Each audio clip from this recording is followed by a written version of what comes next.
Welcome to Pioneer Viewpoint. I'm James. And I'm Winter. Gallatin City Council meets on December 5th to mull over public comments on the proposed Parks and Rec Comprehensive Master Plan. The plan provides a framework to guide the operations of the park system. The proposal provides improvements to Clearview Park and Thompson Skate Park. Gallatin's police department has earned an important reaccreditation. The department has once again met standards set by Commission on Accreditation for law enforcement agencies. They examine all aspects of the department's policies, procedures, management, operations, and support services. While many of us are still digesting a very filling holiday weekend, Luke Cooper tells us about a program to help those who are food insecure. I'm Luke Cooper. The holidays are on their way, and while for some it is the happiest time of the year, for others it is a needier time than ever. Child hunger is a very real problem in all communities across America, and it is especially exacerbated around this time. Fortunately, good people are out there looking to chip away at this widespread problem. Today we spoke with one of those people, Margaret Hooper, treasurer of the Ladies Fund at Fellowship Church of Christ, about how she and her church have worked with an organization titled Backpack Pals to feed kids in need. How did you get started with Backpack Pals? Well, there was a lady at church who was telling us about her daughter being involved in a program in the Todd County schools where they prepared a bag that they sent home with the children on the weekend so that they would have some food, because it was food that they could not have to cook or anything like that. It was just more or less snack food, but at least they were having something to eat. So we heard about her program, and the ladies decided they wanted to know more about it. So we invited her to our church, and she gave us the information we needed to get one started for the Russellville City school system. Do you do anything special for the holidays? Yes, we do. We always buy Christmas gifts. We go through the Human Resource Director at the Russellville elementary schools and high schools and middle schools. And we ask them to find out what the children would like. And we get all the ages and everything. And then we go shopping for these children and send these bags home with them for Christmas.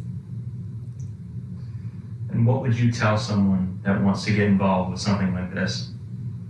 It is so rewarding. We have been very blessed, and the children have been blessed, because so many of them would come back into school on Monday morning and they would be starved to death. And now we have seen a change in that.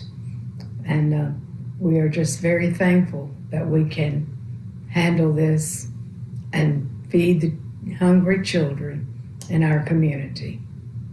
According to Feeding America Kentucky Heartland, 1 out of every 4 children in the region don't get enough food in the day and typically only eat what is provided by their school. That needs to change, and luckily, there are people making an effort towards that.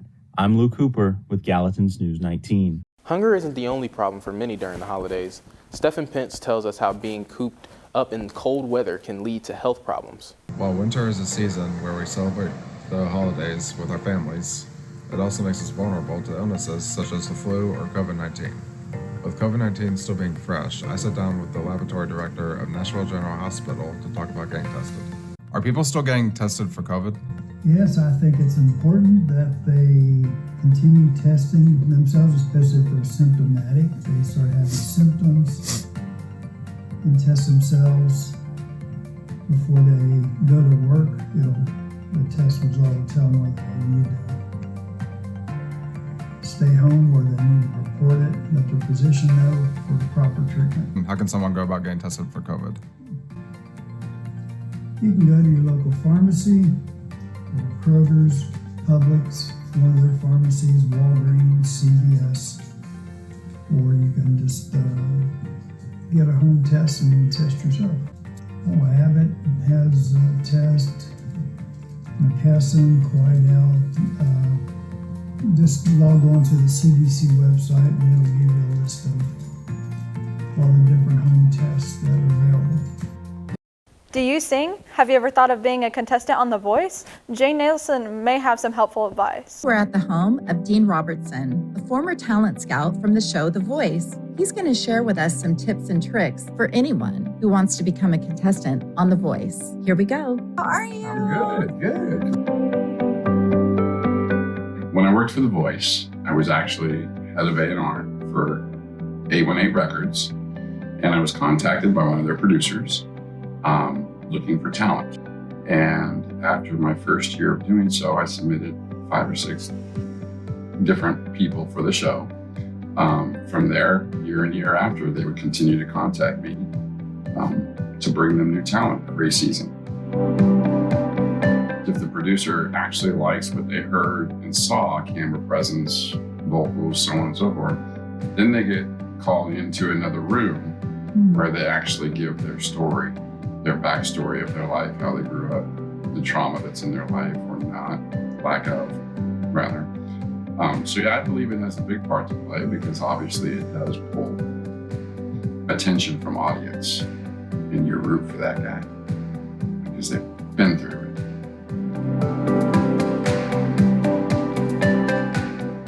Be authentic. Practice. Don't just decide, oh, I'm going to go do this. If it's something that you really want, it's like everything else. You got to work for it. And even though it is just an audition, there is a key to learning how to audition. Sing in front of a mirror, sing in front of your parents, friends, schools, whatever, it doesn't matter. But be confident when you go up and do it. Hopefully we'll see some of them on TV soon. Hopefully. So if you think you're ready to audition for The Voice, maybe some of these tips can help you. This is Janie Nelson with Pioneer Preview. It's a roller coaster ride for Tennessee teams this fall. Here's a look at sports. I'm Jaden with your Pioneer Sports. The good news, the Grizzlies are not in the basement in the Southwest Division standings. The bad news, they're just inches away with a 3-13 record after their weekend loss to the Timberwolves. Anthony Edwards scored 24 points for Minnesota in a 119-97 rout on Sunday. The UT's men's basketball, the Vols are down to number 10 in the post-feast power rankings. After losing to Purdue and Kansas in the Mwy Invitational, that's despite outstanding performances from Dalton Kinch, who was named to the all-tournament team. The Lady Vols basketball team are heating up the court these days. Jasmine Powell turned in 19 points as UT took a 76-73 victory over Oklahoma in the Elevance Health Women's Fort Myers tip-off during the holidays. Tennessee won the rebounding battle for the 5th time in 6 games this season, pulling down one more than Oklahoma, 49-48. Vol State's men's basketball is on the road this weekend, and next they visit Cleveland State on Saturday and to take on Calhoun the following Saturday. The Titans' 17-10 win over the Panthers on Sunday has prompted Carolina to fire Coach Frank Reich. The Panthers are officially the worst team in the NFL and will finish with a losing record for the 6th straight season. Reich is the 3rd Panthers coach to be fired by owner David Tepper. I'm Jaden, and that's your Pioneer Sports. The air is getting nippier this week, and it's not about to stop anytime soon. Here's a look at your forecast. I'm Allie with your Pioneer forecast. Say goodbye to full sunshine after today. Clouds roll in tonight and will stick with us through next week. Still pretty mild when it comes to temperatures, except to the north in Portland and southern Kentucky. Tonight, some clouds, the low 54. Tomorrow, mostly clouds, maybe some drizzle, high 70. Clouding over even more tomorrow night, the low 55, and we will likely see some showers. Saturday is going to be all wet, but still oddly warm, the high sticking to 70. Showers and clouds sticking through overnight, the low dropping to 52. Sunday will have scattered thunderstorms, the high dipping a bit to 67, but we could still get a ray or two of sun. Showers should clear off by evening, the low 51. If you're allergy prone, you may want to stick to indoor activities on the weekend if you want to avoid the sniffles. Ragweed pollen will be making a comeback. I'm Allie with your Pioneer forecast. That wraps up this edition of Pioneer Viewpoint. I'm James. And I'm Winter. Thanks for watching.